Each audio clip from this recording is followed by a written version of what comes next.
Continuamos. Entonces, como les decía, los contenidos ya lo hemos visto, estos son los temas, y me interesa centrarme hoy día en las lenguas, manuscritos y versiones, para luego ya la otra semana poder ya ingresar a lo que es los evangelios. Ahí ya nos vamos a detener ya con más calma y todo, y sobre todo en el ambiente histórico en el tiempo de Jesús, que es muy importante para poder comprender después todo lo que viene de los evangelios. Los otros temas no es que no los vamos a hacer, sino que yo los voy a grabar, voy a destacar los puntos esenciales de cada uno y se los voy a compartir después, se los voy a enviar para que ustedes los puedan revisar con más calma y tranquilidad. Como ya les decía, es el tema que nos va a abocar hoy, el tema de la lengua, manuscrito y sus versiones. Aquí es súper importante ir uniendo también todo lo que hemos recibido de parte del curso. Y lo primero que tenemos que tener en cuenta es las lenguas en que se escribió la Biblia. Porque si bien nosotros hoy día, yo en algún momento les comentaba de que la Biblia fue escrita o sea, hoy día tenemos traducciones casi en todos los idiomas del mundo, todos los idiomas que se conocen. Incluso en un dato no menor que en Chile nosotros también tenemos versiones, no solamente en español, hay una versión en mapudungún, creo que hay una versión en Rapa Nui también, Aymara, y me parece que, bueno, los gitanos, el romané también está, porque ellos también habitan también en el país, pero podemos darnos cuenta que hay 4 o 5 versiones de la misma palabra, entonces no es menor ese dato en el sentido de que el Evangelio o la Biblia en el fondo ha llegado a todas las culturas, a todas partes de la humanidad, sabiendo lo que eso también ha significado. Recuerden que el continente, si bien es descubierto, por en este caso los españoles, también llegó la palabra de Dios al continente por misioneros, que fueron los que la trajeron, y bueno, y ahí también se produce toda la expansión. Así que eso más o menos para que tengamos en cuenta, ¿ya? Pero en el estricto rigor, la Biblia fue escrita solamente en 3 lenguas. Y ahí tenemos que dejar en claro que tenemos la lengua hebrea, que principalmente se concentra todo el Antiguo Testamento. Generalmente todo el Antiguo Testamento está escrito en hebreo. Recuerden que el hebreo, nosotros decimos abecedario en español, para la lengua española, en el hebreo se llama alefato, y se escribe de derecha a izquierda. El problema que tiene el hebreo, o sea, para nosotros, para los que hemos tratado, intentado estudiarlo, es que no tiene vocales. Y por lo tanto, al hacer los símbolos, las letras, al no tener vocales, se tuvo que inventar un sistema de puntuación. Y eso genera un tremendo conflicto porque ustedes se darán cuenta que, lo que se escribe acá, ya lo hablamos en algún momento, fue escrito en papiro y en pergamino. Entonces, un error de un punto significa otra palabra. Y ahí está la complejidad de poder entenderlo.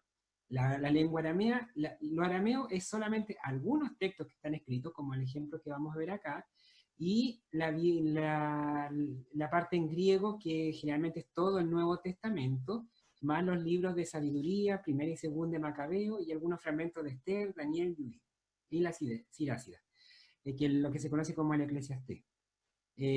Aquí es donde tenemos que darnos cuenta cómo un mismo libro alberga 3 lenguas y cómo tienen cada uno, también reflejan su cultura que es muy importante. Recuerden que las palabras tienen un significado según el lugar donde se expresen. No sé si les ha tocado la experiencia cuando uno sale de Chile, sobre todo acá en el continente, tú hablas español, pero te das cuenta que una palabra significa otra cosa en otro país o simplemente no tiene significado. Por eso es muy importante cuando uno estudia la escritura, conocer la historia del momento, del contexto, para poder interpretar la palabra misma. Y ahí, bueno, es lo que nosotros vamos a ir viendo. Bueno, ¿de qué material eran estos textos? Esto es súper importante porque el material que los escritores empleaban, aquí nosotros estamos viendo un papiro, los textos primitivos de la escritura fue el papiro, arbusto acuático que crece a orillas del río Nilo, y del pergamino sacado de la piel de los animales. Ahora, aquí también uno se da cuenta en qué fue escrito más. Si se dan cuenta, el papiro fue lo que más se encontró porque era mucho más barato hacerlo. En cambio, el pergamino implicaba también un proceso especial de la piel del animal, era mucho más costoso y mucho más largo el tiempo para poder llegar a escribirlo. Entonces ahí también está la calidad de los textos y de los fragmentos. Eso es lo que nosotros hemos encontrado a través de los siglos y que hoy día nos sirven para poder conocer y llegar a escribir esto que se llama Biblia. Sin esto, nosotros no hubiésemos tenido idea que existió. Ahora, bien está, que eso lo vamos a ver en algún momento, que en el pueblo hebreo, cuando digo hebreo me refiero a los israelitas, nos encontramos con que ellos tienen algo que se llama la tradición oral.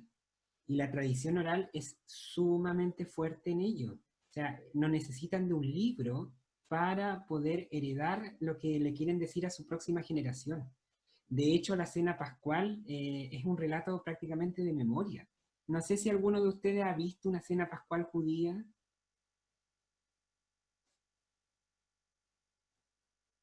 Sí, ¿no? Sí, sí, sí, sí. Ya. Y ahí ustedes se recordarán los pasos. En el primer momento es cuando el padre o el dueño de casa relata la historia del pueblo de Israel, cómo vivió este tránsito, y es un relato de memoria. Y ellos lo han conservado de tradición de generación en generación. Entonces, tienen muy claro este tema y son muy fieles también a la misma herencia que ellos reciben. ¿A qué me refiero con esto? Que en el fondo no inventan cosas después. Si nosotros hiciéramos el mismo ejercicio, incluso hay una dinámica que muchas veces se usa en los grupos y todo, que es la dinámica del teléfono, que uno le dice una frase a la primera persona y después esa persona tiene que decirle a la siguiente, a la siguiente y a la siguiente. Y tú después cuando le preguntas al último que recibe el mensaje, te das cuenta que recibió cualquier cosa menos el primer mensaje. Entonces, para que nos demos cuenta también en la cultura, cómo era tan fuerte el tema de la tradición oral.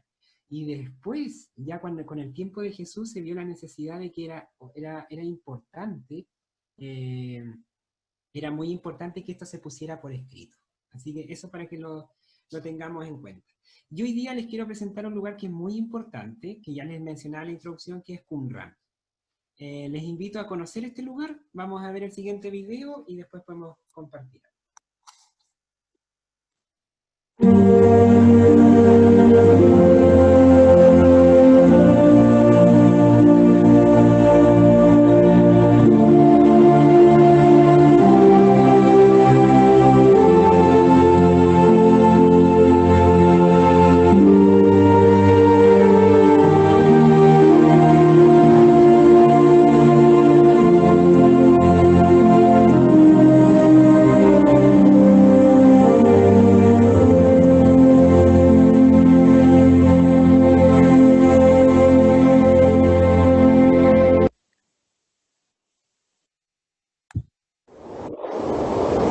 Una terraza calcárea y arcillosa situada entre el desierto de Judá y la orilla noroccidental del Mar Muerto, a 400 metros bajo el nivel del Mediterráneo.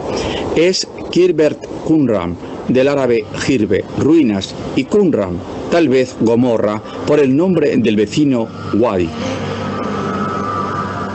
En las grutas excavadas en la roca desierta y en el majestuoso silencio de un paisaje árido y estéril, permanecieron escondidos durante 2000 años los documentos considerados como el descubrimiento arqueológico más importante del último siglo. El sitio de Qumran, el sitio de Qumran, en el que nos encontramos en este momento, ha sido conocido desde la antigüedad como un yacimiento de manuscritos. De hecho, algunos testimonios de época bizantina nos dicen que en los alrededores de Jericó se encontraron manuscritos, tal vez de carácter bíblico. En abril de 1947, un joven pastor beduino, siguiendo a una cabra que se había alejado del rebaño, descubre la gruta que será designada con el número 1. Entre las tinajas de arcilla se encontraban algunos rollos envueltos en lino. Las campañas de investigación y excavación realizadas en los años 50 condujeron al hallazgo de otras 10 grutas más que contenían documentos de diversos tipos y en diferente estado de conservación. Si bien de muchos quedan solo pocos fragmentos, su valor es inestimable. Son 11 grutas excavadas en parte en la montaña, en parte en los lugares adyacentes a las ruinas en las que nos encontramos en este momento y donde se han encontrado diferentes tipos de textos. Por una parte, textos bíblicos, el conjunto más importante, textos de la Biblia que reproducen de manera exacta, casi al 100%, el texto que hemos recibido de otras fuentes. También textos de la comunidad que habitaba aquí, que nos permiten conocer cómo se desarrollaba la vida en este lugar. Por último, textos apócrifos, relacionados con los libros del Antiguo Testamento. Era una comunidad de tipo monástico, esto es, personas que vivían en común, siguiendo una estricta observancia religiosa. Era un grupo dentro del judaísmo, muy observante. 2 veces al día realizaban el baño ritual, trabajaban juntos y a la noche, durante una tercera parte de la noche, estudiaban las Escrituras. Y los todos velarán juntos 1/3 de cada noche del año para leer el libro, interpretar la norma y bendecir juntos. Esta es la regla para la reunión de todos.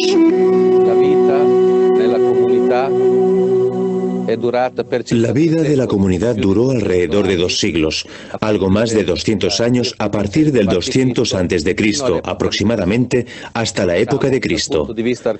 Digamos que desde el punto de vista arqueológico, el lugar llegará a su fin en el año 68 después de Cristo, cuando se asientan los romanos, dirigiéndose hacia Jerusalén para la conquista que se produciría 2 años después. Los textos bíblicos son importantes porque nos hacen comprender que la Sagrada Escritura era una realidad viva.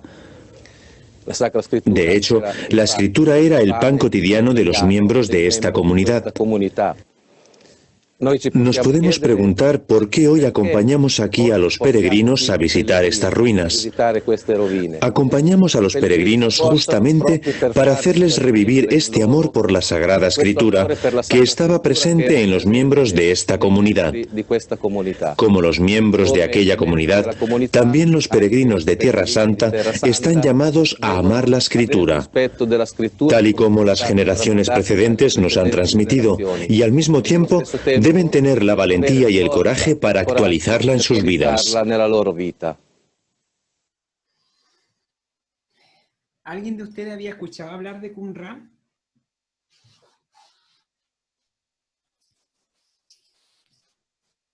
No, yo no. ¿No? No. Yo tampoco. Y aquí nos damos cuenta que tenemos que agradecerle a las cabras, porque gracias a ellas se llevaron el tremendo descubrimiento de poder encontrar estas cuevas, que como ustedes vieron, estos son los lugares donde fueron hallados históricamente todo lo que son los papiros y todo lo que nosotros conocemos hoy día, y gracias a ellos podemos conocer lo que es la escritura. Hay un detalle muy importante que habla sobre cómo ellos vivían también, eran monjes, dice, que vivían dedicados solamente a copiar, a escribir, a transcribir lo que ellos estaban recibiendo. Entonces ahí también uno ve que de alguna manera se habían formado comunidades que iban favoreciendo esto y de alguna manera tenían la misión de masificar estos mensajes. Porque recuerden que en ese momento están viviendo bajo el Imperio Romano y estaban siendo perseguidos, entonces también había esta lucha de querer destruir toda evidencia. Por lo tanto, ellos también se fueron a esconder, estaban ocultos, y ahí es donde ellos también realizaban este trabajo minucioso y en secreto, y que claro, muchos de estos escritos nunca llegaron a ser públicos a las comunidades cuales ellos estaban escribiendo, quedaron guardados en las cuevas, y se dan cuenta cómo también pudieron permanecer gracias a Dios también, que quedaron ahí, y hoy día nosotros podemos disfrutarlo. Cuando hablamos de estos escritos, ahora ustedes se preguntarán, bueno, ¿dónde están estas cosas? ¿Dónde las podemos conocer si es que algún día? Generalmente están en los museos. Aquí, principalmente en el Museo Vaticano, en el mismo Jerusalén, en lo que es el bíblico. También creo que en Egipto, en Turquía también hay evidencia, en Francia, Inglaterra, y me parece que hasta los gringos, o sea, Estados Unidos también tiene algunos textos, algunos fragmentos originales. ya se dan cuenta que está desparramados por todas partes y de ahí los biblistas tienen que hacer este trabajo de alcanzarlo, recopilarlo y poder llegar a ello. Siguiendo, bueno, también nos encontramos con que están los manuscritos de la Biblia. ¿Cómo llegaron hasta nosotros los escritos de la Biblia? Y ahí, bueno, es gracias a esto de alguna manera que conservamos su contenido, gracias a copias escritas a mano, llamados manuscritos. O sea, este ha sido un largo proceso y que de alguna manera se viene a consolidar gracias a la invención de la imprenta. O sea, sin ese hecho, quizás nosotros nunca hubiésemos alcanzaríamos llegar a tener esta Biblia en nuestras manos. Por eso es muy importante lo que tenemos hoy día, y claro, hoy día es muy fácil, la tenemos acá, pero en ese tiempo no existía. Y también hay algunas versiones, porque aquí la gran pregunta es, bueno, tenemos los textos, tenemos los papiros, pero ¿quién los arma? ¿Quién los junta? ¿Cómo se une esto? Y aquí es donde nace la primera versión de la Biblia, que se conoce como la Biblia de los 70. ¿Qué es lo que es esto? Que constituye el primer ejemplo de traducción de todo un cuerpo, porque aquí, como les decía, se unen los textos literarios, sagrado, legal, histórico, poético de un pueblo, y de una lengua del mundo cultural semítico, o sea, hebreo, a la lengua de la cultura clásica griega.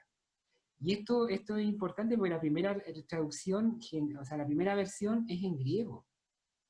Y la versión de los 70 fue realizada en Alejandría, probablemente hacia mediados del siglo III, antes de Cristo. ¿Por qué? Porque los griegos también ya estaban sometiendo a los pueblos hebreos, por lo tanto, tenían este influjo y nos vamos dando cuenta de alguna manera que lo importante es cómo fue llegando, cómo ellos también traspasaron su cultura al mismo pueblo hebreo. Hay no sé si la otra vez les contaba que hay una evidencia de que habla de que en el mismo Jerusalén, por ejemplo, existieron los gimnasios griegos. Y eso ahí habla completamente de cómo fue el vasallaje cultural que se cometió en esos lugares. O sea, hubo un traspaso, pero sin respetar la cultura del otro lugar. Entonces, igual es importante tener este dato. Y aquí les quiero presentar, el Señor nos va a hablar de la historia de la Septuaginta, que de alguna manera que es esta Biblia de los 70, y escuchémoslo y después podemos compartir algo. Esta es posiblemente la traducción más importante de la historia. Fue la primera traducción del Antiguo Testamento a otro idioma. Fue la versión más usada por la Iglesia cristiana primitiva y arroja una gran información sobre el desarrollo del Nuevo Testamento. Aún así, muchos cristianos de hoy tienen poco o ningún conocimiento sobre esta importante traducción del Antiguo Testamento. En este video hablaremos sobre la versión Septuaginta.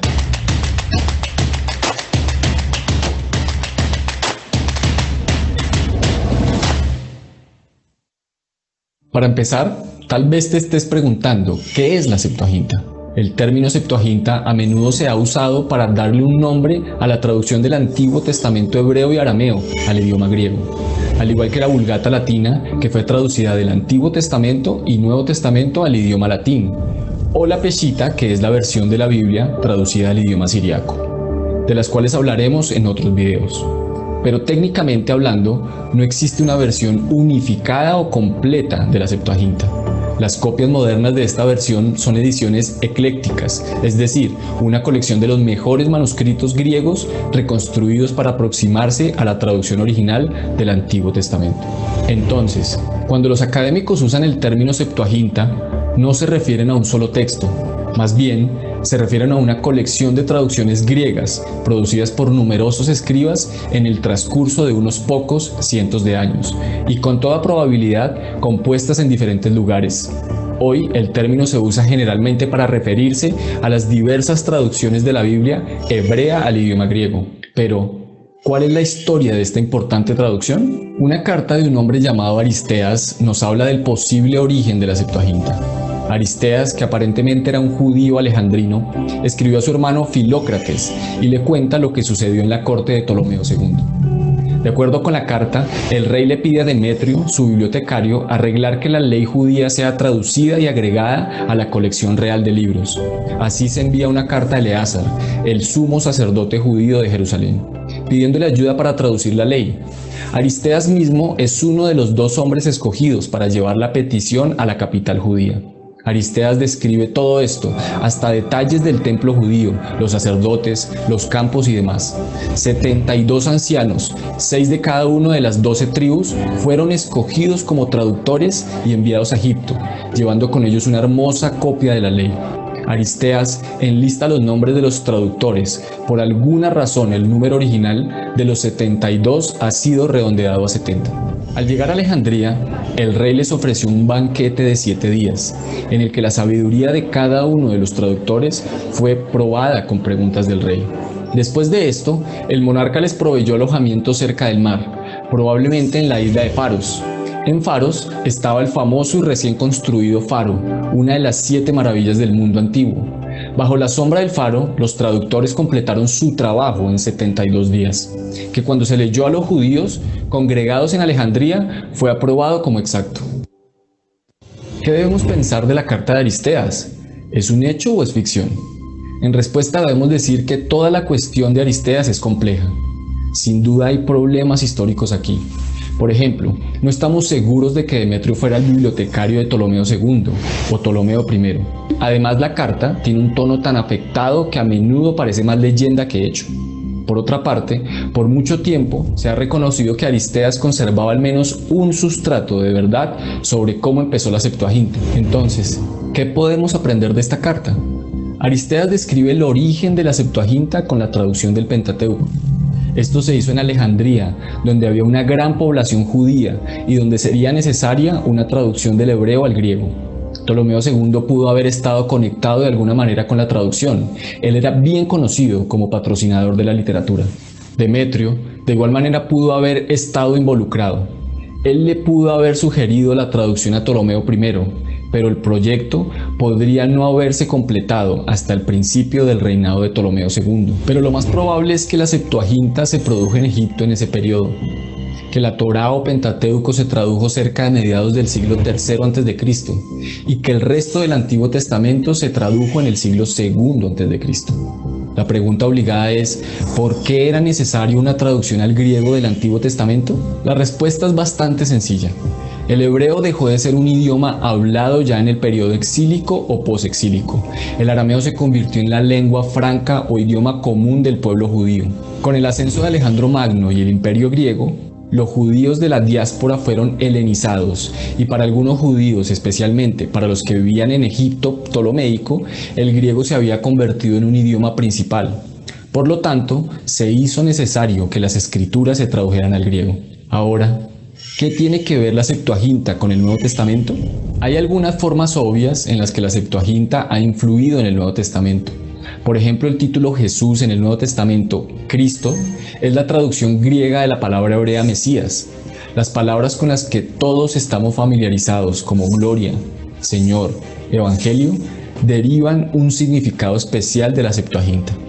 Otras palabras y frases neotestamentarias vienen directamente de la Septuaginta, incluyendo palabras como apóstol, expiación, pacto, fe, perdón, ley, paz, redención, justicia y verdad. Otro tema muy importante es que la mayoría de las citas directas del Antiguo Testamento en el Nuevo Testamento coinciden con la Septuaginta.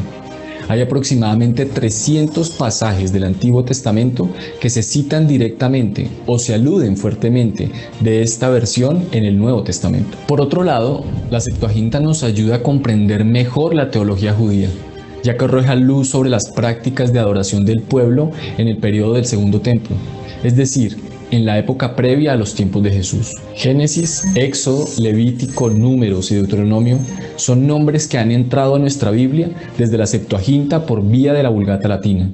De igual manera, la agrupación de libros en ley, historia, poesía y profetas, así como la subdivisión de libros en primero y segundo de Samuel, primero y segundo de Reyes, etc., se deben a la Septuaginta. Fue la principal Biblia para la iglesia primitiva y el texto más citado por los apóstoles y por los escritores inspirados del Nuevo Testamento. Por ejemplo, Mateo y Marcos citan directamente de la Septuaginta en Mateo 15, 7 al 9 y en Marcos 7, 6 y 7, cuando escriben: respondiendo él les dijo: hipócritas, bien profetizó de vosotros Isaías, como está escrito: este pueblo de labios me honra, mas su corazón está lejos de mí. pues en vano me honran, enseñando como doctrinas mandamientos de hombres. Por su parte, el apóstol Pablo, que no escribió en un griego campesino ni en un griego de soldados, sino que escribió como un hombre docto que tenía la Septuaginta en su mente y que la citó abundantemente. Esta traducción arroja luz muy necesaria sobre palabras importantes y conceptos teológicos, tanto en el Antiguo como en el Nuevo Testamento. Nos ayuda a comprender mejor el contexto religioso y político en el que vivieron Jesús y los autores del Nuevo Testamento. Ha ayudado a los académicos a determinar qué manuscritos son más confiables, lo que a su vez conduce a traducciones fieles del Antiguo Testamento, y nos da una mayor comprensión de los padres de la Iglesia, quienes a menudo citaron la Septuaginta. Hoy solamente podemos estar agradecidos con Dios por la Septuaginta. El Nuevo Testamento fue escrito en griego, pero antes de que se escribiera ya el Antiguo Testamento se había traducido al griego. Fue en la providencia de Dios que la Septuaginta, por su idioma y vocabulario, abriera el camino para el Evangelio en un mundo dominado por el griego. ¿Y tú, conocías la historia de la Septuaginta? ¿Por qué crees que fue importante traducir el Antiguo Testamento al idioma griego? ¿Y de qué forma esto contribuyó a la escritura del Nuevo Testamento? ¿Cómo puedes ver la fidelidad de Dios al guardar su palabra a través del tiempo? Déjanos tu opinión en los comentarios y suscríbete a nuestro canal. Ahí nos damos cuenta de la importancia que esta tiene y cómo de alguna manera permitió que lo que nosotros hoy día tenemos pudiera llegar de la manera más fidedigna del mensaje. Haciendo como un resumen de lo que pudimos escuchar, primero tenemos que tener en cuenta que era necesaria una versión, porque, como les decía, hasta este momento, siglo III, siglo IV antes de Cristo, lo único que habían eran fragmentos sueltos. Como ya se vio, en diferentes lugares, cada comunidad escribía, pero no había una unicidad de texto. Y ahí es donde comienza esta primera idea de, ya sometidos por el imperio griego, cómo era necesario para las comunidades judías una traducción de los textos del hebreo. Como bien dice él también, las comunidades ya habían perdido el hebreo, ya no lo estaban hablando. Entonces, la lengua, obviamente, ustedes entenderán que desde el estado de estar sometido, de alguna manera también pierdes tu lenguaje, pues tu lengua oficial. Y ahí es donde empieza a introducirse el griego. Y ahí es donde esta comunidad necesita de una nueva traducción, y ahí es donde se origina este nuevo texto. Bueno, ahí cuenta la historia de estos 72 traductores, que por eso también lleva el nombre de los 70. Entonces, ¿qué me interesa de esto? Que ustedes cada vez que escuchen la palabra Septuaginta tenga que ver con esto, de la traducción del hebreo al griego. Eso es súper importante, porque después, lo que viene ahora, nos vamos a dar cuenta cómo fue este tránsito del griego al latín. Y eso ya es otra historia. Y después vamos a dar cuenta lo difícil que es el tema de las mismas traducciones, lo complejo que es pasar de una a otra y a otra, ¿ya?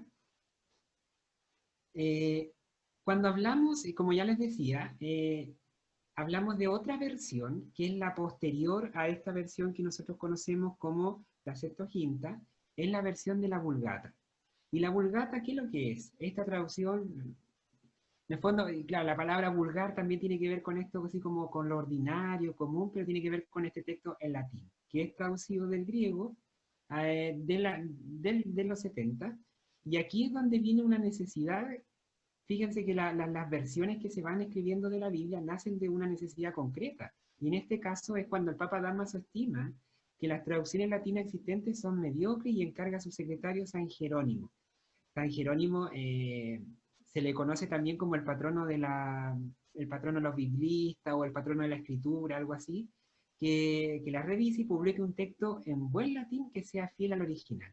Y también sucede el mismo problema de que en el fondo cada comunidad también está escribiendo para sus destinatarios, pero sin guardar una unicidad. Por lo tanto, era muy importante generar una nueva versión, pero esta vez no del griego a las personas, sino que del griego al latín. Eso para que lo podamos tener en cuenta de esta versión y de esta traducción. Y aquí, bueno, aquí vamos a ver un poquito lo que significa, y con esto también cerramos este encuentro de hoy, teniendo claro cómo fueron estas transiciones que se dieron históricamente y cómo también influyen hasta el día de hoy para que nosotros tengamos nuestra Sagrada Escritura. Para muchos, esta es la traducción bíblica más importante de la historia después de la Septuaginta. Fue el primer libro importante en ser impreso. Alrededor del año 1450, el impresor Johann Gutenberg perfeccionó el uso de los tipos móviles. En 1456 fue publicada la Biblia Gutenberg, basada en esta versión. En este video hablaremos sobre la versión Vulgata Latina.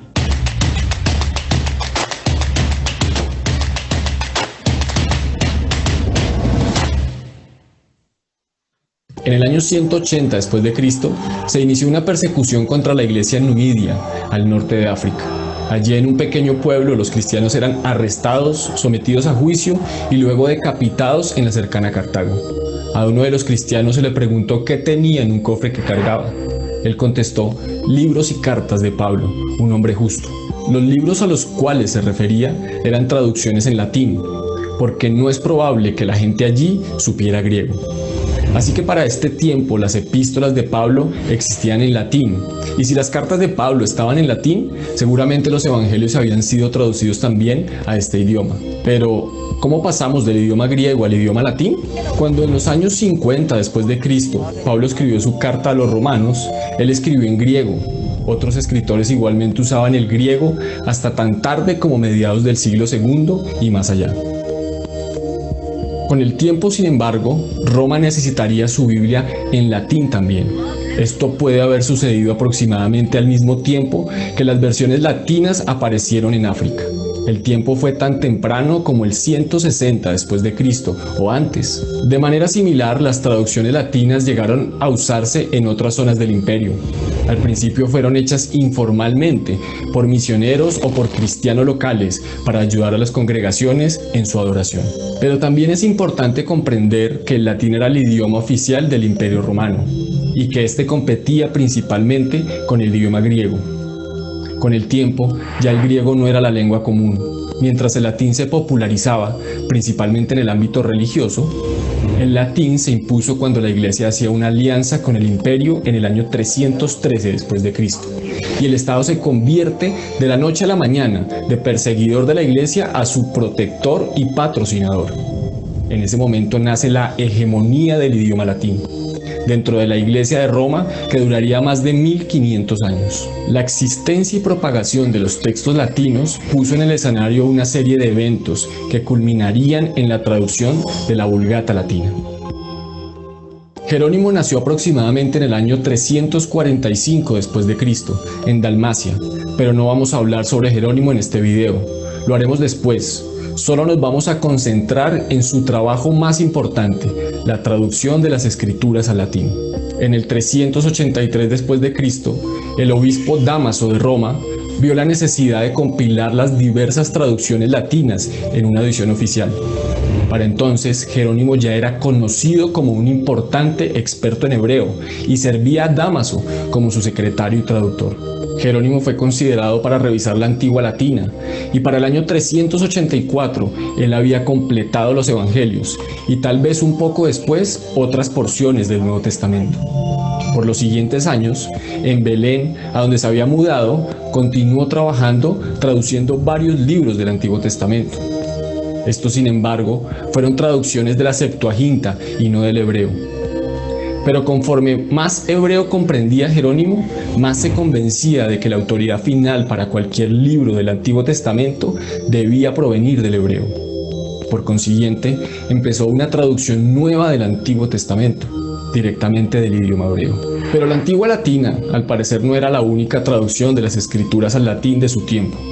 Existían al menos 3 versiones más, conocidas hoy como la traducción italiana, la africana y la hispana. La antigua latina, o Vitus Latina, es el nombre colectivo dado a textos bíblicos en latín, que fueron traducidos desde la lengua griega. Estas compilaciones datan de alrededor del 150 después de Cristo, pero tienen limitaciones definidas porque fueron basadas en la Septuaginta. La Vulgata Latina, en cambio, es considerada como más valiosa porque retrocede hasta el original hebreo. Jerónimo pasó del 390 al 405 después de Cristo, poniendo el Antiguo Testamento en latín directamente del hebreo. Primero tradujo Samuel y Reyes, después los Salmos, que previamente él había revisado 2 veces. Luego vinieron los profetas y Job, seguidos por Esdras y Crónicas, y finalmente los libros restantes del Antiguo Testamento. También corrigió el Nuevo Testamento. Para esto Jerónimo revisó la antigua latina existente, pero afortunadamente revisó también los manuscritos griegos. No sabemos cuáles manuscritos utilizó exactamente, pero en los evangelios, por ejemplo, él parece depender principalmente de un texto similar al de los que tenemos hoy, y que conocemos como manuscritos Vaticano y Sinaítico. Pero algunos expertos de la época le reprocharon su revisión de los evangelios. Su revisión del Antiguo Testamento le trajo más controversias. Generaciones de cristianos habían estado leyendo sus traducciones latinas basadas en la Septuaginta. ¿Cómo podía Jerónimo ser tan osado como para alterar sus traducciones? Varios de los prefacios de Jerónimo a los libros del Antiguo Testamento mencionan a sus críticos. En su prefacio a Job, él asegura a sus críticos que no pretende menospreciar la Septuaginta, sino solamente extraer del hebreo lo que consideraba difícil de comprender. A través de la Edad Media, la Vulgata fue corregida y ampliamente copiada. Posteriormente, esta versión serviría como base para todas las traducciones cristianas de Europa Occidental. La Vulgata fue hecha la Biblia oficial de la Iglesia Católica Romana, y así sigue hasta hoy. El resultado fue que las primeras traducciones de las Biblias católicas en español y a otros idiomas fueran traducciones de una traducción y no fueran una traducción del idioma original. El uso de la Vulgata latina comenzó a decaer a partir del Concilio Vaticano II, que se dio de 1962 a 1965, cuando este cambió la liturgia de la Iglesia, que hasta aquel momento se realizaba solo en latín. No hablaremos en este video sobre los libros que se incluyeron y que se dejaron de lado en la Vulgata. El tema del canon es un tema lo suficientemente amplio como para tratarlo en otro video. Lo que sí debemos reconocer en este caso es la importancia histórica de esta traducción. Alguna vez Jerónimo dijo: desconocer la escritura es desconocer a Cristo. En otra ocasión, hablando sobre la oración y la lectura de las escrituras, afirmó que cuando tú oras, hablas a Jesús. Cuando lees la escritura, es Él quien te habla. Es claro que Jerónimo comprendía la importancia de la Biblia. Aunque su traducción no fue perfecta, su intención era que a través del estudio del texto sagrado, las personas se acercaran al Señor. Desafortunadamente, la tarea de traducción se estancó en los siglos posteriores, y en lugar de buscar una mejor versión, la Iglesia romana sacralizó el trabajo de Jerónimo. ¿Y tú, qué piensas? ¿Por qué crees que esta traducción fue importante? ¿Consideras relevante el trabajo de traducir las escrituras a otros idiomas? ¿Crees que es necesario que se hagan nuevas traducciones de las escrituras al español? Déjanos tu... Ahí nos damos cuenta nuevamente la importancia que esto tiene. O sea, claro, podemos estar pensando en este momento quizás qué sentido tiene esto para hoy día, para nosotros, pero nos damos cuenta que las traducciones corren un riesgo. Recuerden lo que significa la palabra traducir. En su etimología viene de tradicere, que tiene que ver con, en el aspecto más genuino, con traición. La persona que traduce también comete una traición porque hay palabras que solamente se entienden en el mismo idioma. Creo que el portugués tiene algunas palabras, no sé si el inglés tendrá algunas que solamente se pueden entender y que no tienen traducción. Y esto es muy importante, sobre todo entender lo que, cuando nosotros leemos la escritura, es tratar de comprenderla en el contexto de la palabra. ¿Qué es lo que quiere decir la persona en ese momento? Porque el riesgo está que nosotros queramos interpretar la palabra con lo que nosotros sentimos hoy día. Si bien es una expresión y una posibilidad real de poder acercarnos a la palabra de Dios, pero también corremos el riesgo de malinterpretarla. Por ejemplo, en griego, ¿cómo nacía esto de construir las palabras? Y esto es súper importante porque los griegos observaban, contemplaban, veían lo que sucedía e iban construyendo conceptos de lo que ellos ven. Hay un ejemplo muy claro que es la palabra cosmos. Me imagino que ustedes también la han escuchado en español. Yo se las dije en griego, cosmos. Y no sé si la asocian con alguna palabra en español, aparte de la palabra cosmos, pero que tiene también en otra raíz. No sé si alguna o alguno de ustedes la puede asociar con esa palabra. La cosmovisión. Como visión, sí. ¿Qué otra palabra más?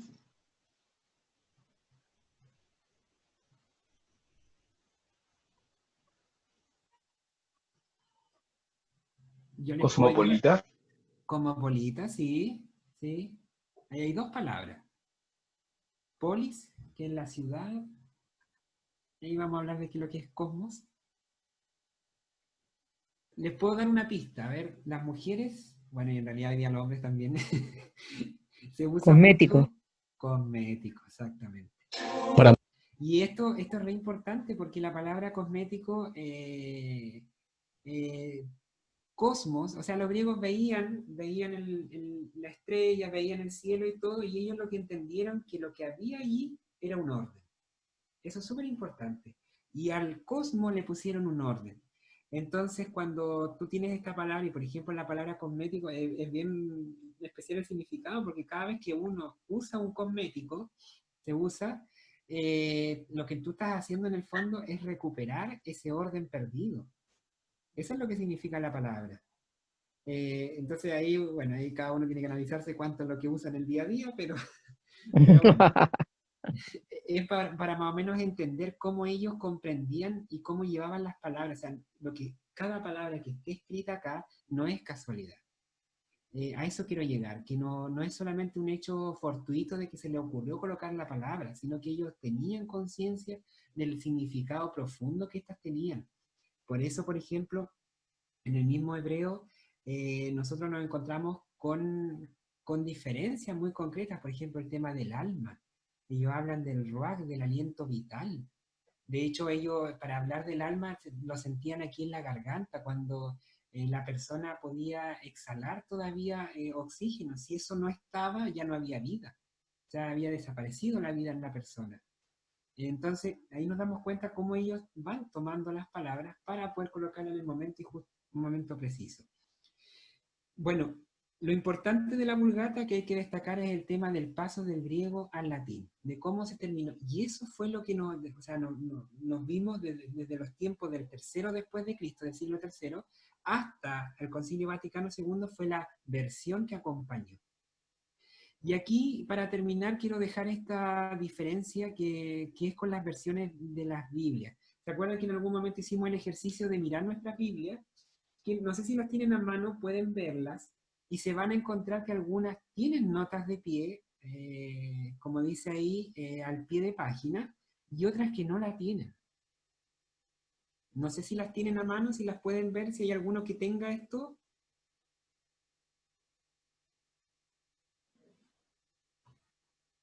¿No? Ya, entonces miren lo que pasa acá. Nos vamos a encontrar con que los hermanos protestantes, cuando digo protestantes se entiende evangélico, ellos no, en su Biblia jamás van a encontrar una nota al pie de página. ¿Por qué este hecho? Porque ellos consideran de que la Biblia no necesita interpretación. Por eso ellos la van leyendo de manera literal.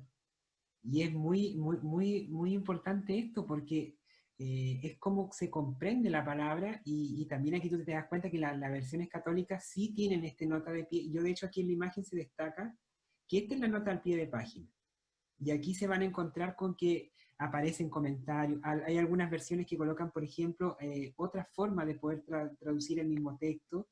Y al costado van a encontrar citas. Yo no sé si en sus Biblias aparece esto, pero estas son citas generalmente del Antiguo Testamento, en donde avala lo que se dice en el Nuevo Testamento. Y ahí se cumple este principio de unicidad. Lo que es en el Nuevo Testamento es al Antiguo y lo que es del Antiguo al Nuevo. Con eso, entonces cerramos esta sesión de hoy, pero antes de que nos vayamos, y antes de que abramos también el diálogo para las preguntas y las consultas, los quiero invitar a jugar y poder evaluar el camino que hemos hecho a través de Kahoot. Así que les pido que tomen sus celulares y podamos terminar con estas preguntas.